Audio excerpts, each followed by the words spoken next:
থেকে ফের উস্কানি মমতা বন্দ্যোপাধ্যায়। আগে থেকে অশান্তির আশঙ্কা করছেন তিনি।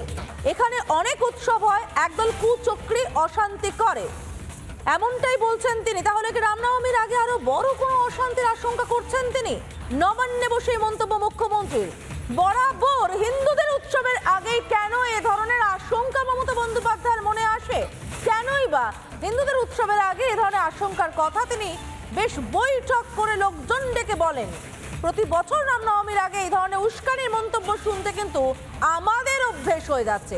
আজকে বললেন মমতা বন্দ্যোপাধ্যায়, শুনবো। উৎসব থাকে আমাদের এখানে, যত উৎসব হয়, এবং একদল লোক আছে কুচক্রী যারা দাঙ্গা করে সারাক্ষণ। সুতরাং এই সমস্ত ঘটনার জন্য আমরা যাবার চেষ্টা করলেও, এমনকি দিল্লিও পর্যন্ত আমার যাওয়া হয় না। নানা রকম উৎসব থাকে আমাদের এখানে, যত উৎসব হয়, এবং একদল লোক আছে কুচক্রী যারা দাঙ্গা করে সারাক্ষণ। সুতরাং এই সমস্ত ঘটনার জন্য আমরা যাবার চেষ্টা করলেও, এমনকি দিল্লিও পর্যন্ত আমার যাওয়া হয় না। তারা আমাদের সাথে কন্টিনিউয়াস। এই মন্তব্যে কি আদতে সাবধান করতে চাইছেন, নাকি উস্কানিটাই উস্কে দিলেন মমতা বন্দ্যোপাধ্যায়? কি বলছেন রাজ্যের বিরোধী দলনেতা শুভেন্দু অধিকারী, শুনে নেব। আমরা ইতিমধ্যে একটি পুলিশের প্রফর্মা পেয়েছি।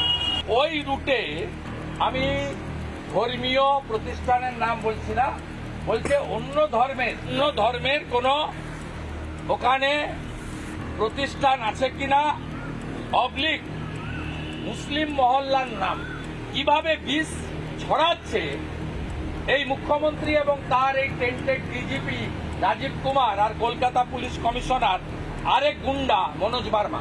আপনারা প্রটোকল মেনে গত বছরের অনুমতির কাগজ সহ, রুটের কাগজ সহ পুলিশকে দেবেন। নতুন করে কোন মমতা পুলিশের পাঠানো প্রফর্মা ফিল আপ করবেন না। মিছিলের সংখ্যা এত হবে যে গোটা রাজ্যের পুলিশ শুধু নয়, সিভিক ভলেন্টিয়ারকেও কাজে লাগিয়ে আপনারা কিন্তু হিন্দু জনতার জয় শ্রীরামের ধ্বনি আটকানোর ক্ষমতা আপনাদের এবছর হবে না। বিজেপির রাজ্য সাধারণ সম্পাদক জগন্নাথ চট্টোপাধ্যায় তিনি কি বলছেন এই বিষয়ে শুনে নেব।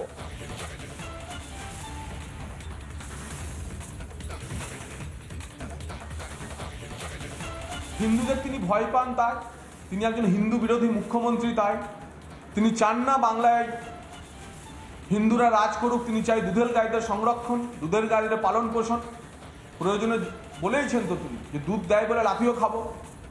তো সুতরাং কেন মুখ্যমন্ত্রী হিন্দু বিরোধী অবস্থান নেন, কেন রামের মিছিলে জয় শ্রীরামে তার আপত্তি, তা তো আপনারা দেখেছেন। জয় শ্রীরাম কথা শুনে কেউ তেড়ে মারতে যায়, এই জিনিস ভারতবর্ষে কোথাও আর দেখা যায় না, ভারতে কোথাও দেখা যাবে না, বিশ্বে কোথাও দেখা যাবে না। এ পশ্চিমবঙ্গেই আমরা দুবার দেখেছি।